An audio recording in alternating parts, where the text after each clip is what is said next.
இருக்குதுன்னு அதிசயமாக ரொம்ப லேட்டாக ஒரு ஞானோதயம் வந்து அண்ணா நகரில் வந்தாலும் கிளம்பி வந்தோம். ஒரு இன்ஸ்டாகிராமில் ஒரு கடையை பார்த்துட்டு வந்தோம் ஷாப்பிங் பண்ணலான்னு. ஆனால் அந்த கடை பேரில் நான் சொல்ல விரும்பல. செம்ம பல்ப் வாங்கினோம். நாங்கள் எக்ஸ்பெக்ட் பண்ணி வந்த எதுவுமே அந்த கடையில் இல்லை. சரி அப்படியே ஹேங் அவுட் பண்ணிட்டு வரலாமான்னு பார்த்தா நல்ல ஜோன்னு மழை. இப்போ வந்து அண்ணா நகர் வெஸ்ட்டில் இந்த பஸ் ஸ்டாப்பில் உட்காந்துட்டு இருக்கோம். என் ஃப்ரெண்ட் அம்மாவும் நானும் 150 ரூபா செலவு பண்ணி ஆட்டோலாம் செலவு பண்ணி வந்து இப்போ ரிட்டர்ன் வேறு ஆட்டோ செலவு பண்ணி போகணுமா நினச்சா ரொம்ப கொடுமையாக இருக்குது. என்ன கொடுமை சரவணா அதுன்ற ரேஞ்சுக்கு இருக்குது. ஸோ நீங்கள் ஏதாவது பிளான் பண்ணி வந்தீங்கன்னா முன்னாடியே கரெக்டாக விசாரித்து ஷாப்பிங் போங்க. எங்கள் மாதிரி வந்து பல்ஸ் வாங்காதீங்க.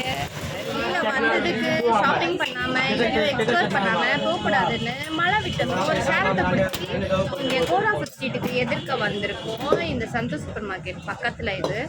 இங்கே என்னென்ன இது பார்க்க அப்படியே சிக்கன் மாதிரி இருக்கு இல்லையா? ஆனால் இது சிக்கன் இல்லை, இது பியூர் வெஜிடேரியனு. இது ஃபுல்லாக சோயாலேருந்து செய்கிறாங்க, சோயா சங்க்ஸ்லேருந்து செய்கிறாங்க. இந்த கடை ஆல்ரெடி நான் ரிவ்யூ போட்டிருக்கேன்.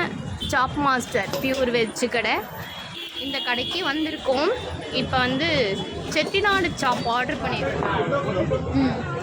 இதுதான் செட்டிநாடு மலாய் சாப். எப்படி இருக்குன்னு சாப்பிட்டு பார்த்து சொல்கிறேன்.